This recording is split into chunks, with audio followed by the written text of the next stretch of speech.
Ya, Assalamualaikum warahmatullahi wabarakatuh.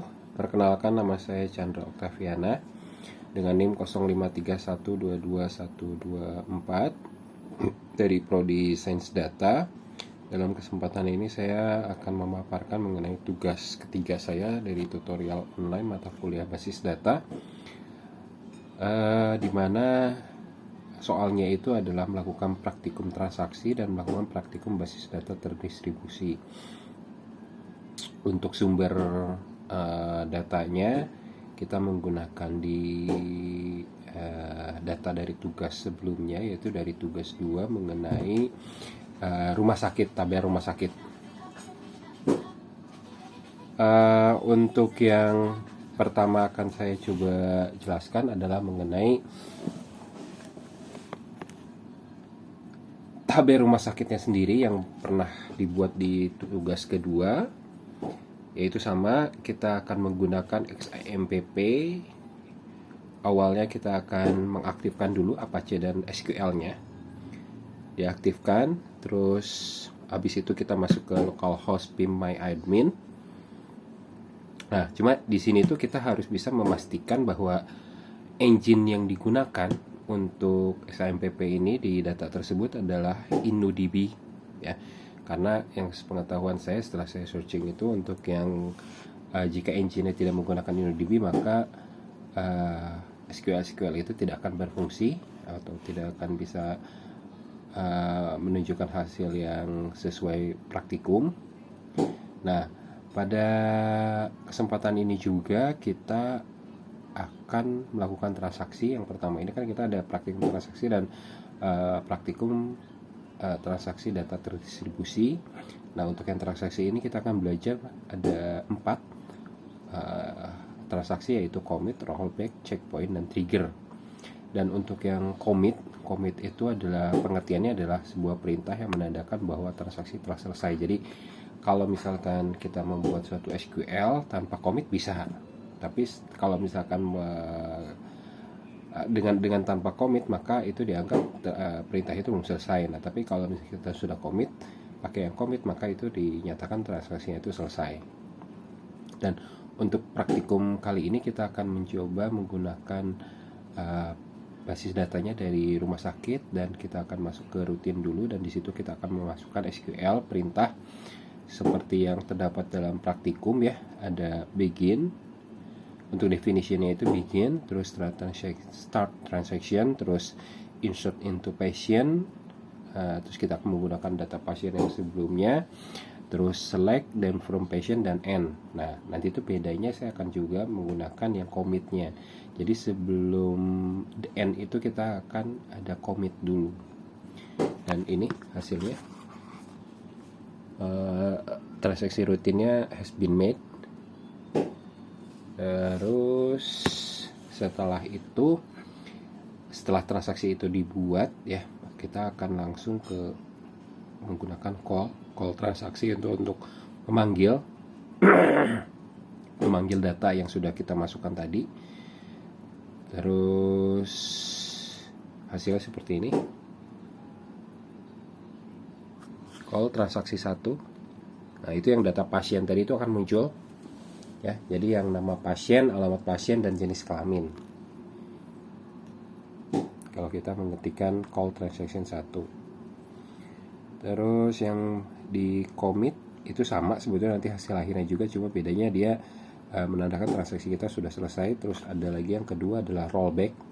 Rollback itu ada pernyataan digunakan untuk menggugurkan perintah yang sedang berjalan. Jadi kalau misalkan kita menggunakan perintah, misalkan nih begin, start transaction, terus update, set patient, terus ada rollback di transaksi selanjutnya, maka itu tidak akan muncul, tidak akan terkoreksi.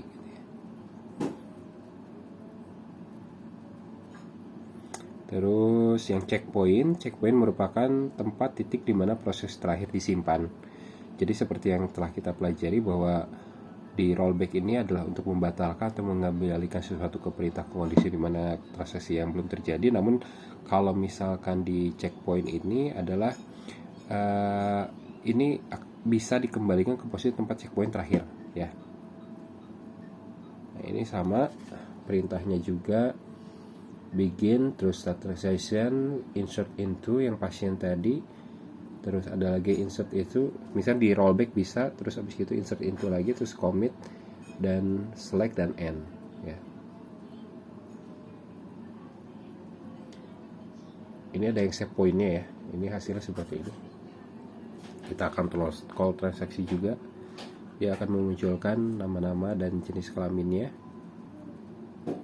Terus trigger itu ada beberapa, jadi before insert, after insert, before update, after update, before delete, and then after delete. Oke, untuk yang ini kita akan menambahkan tabel, kan kita ada 6 tadi ya dari yang dokter. Nah, ini kita akan menggunakan tabel obat dan juga tabel transaksi obat. SQL-nya terlampir seperti yang disebutkan di panduan praktikum, dan nanti itu ada penambahan pada tabel pada transaksi di MyAdmin. Terus kita buat juga relasinya juga ya. Nah, di relasi tersebut itu penambahannya di transaksi obat dan obatnya. Nah, setelah itu kan itu selesai ya untuk yang transaksi datanya. Terus kita akan praktik ke data terdistribusinya. Itu kita akan menggunakan 2 komputer.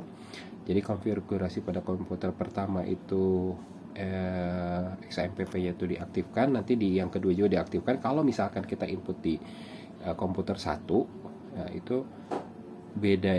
Misal kita input untuk yang transaksi obat tadi ya. Nah, yang transaksi obat tadi misalkan kita menggunakan obatnya dari stok itu 10. Nah, terus kita menggunakan 5, maka harusnya kan sisanya 5. Nah, kalau misalkan hal tersebut terupdate di komputer kedua, berarti itu sudah connect, itu sudah berhasil.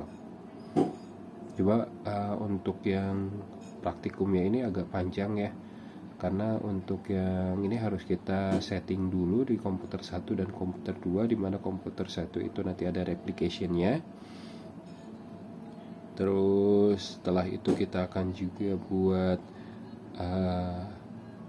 sejenis SQL-nya untuk perintah-perintahnya. Terus nanti akan kita buat account juga, user account ya. Jadi untuk yang komputer satunya lagi itu kita akan menggunakan konfigurasi untuk Ubuntu atau Linux. Jadi ada beberapa settingan yang mungkin nanti bisa dilihat di lampiran yang tugas yang saya lampirkan.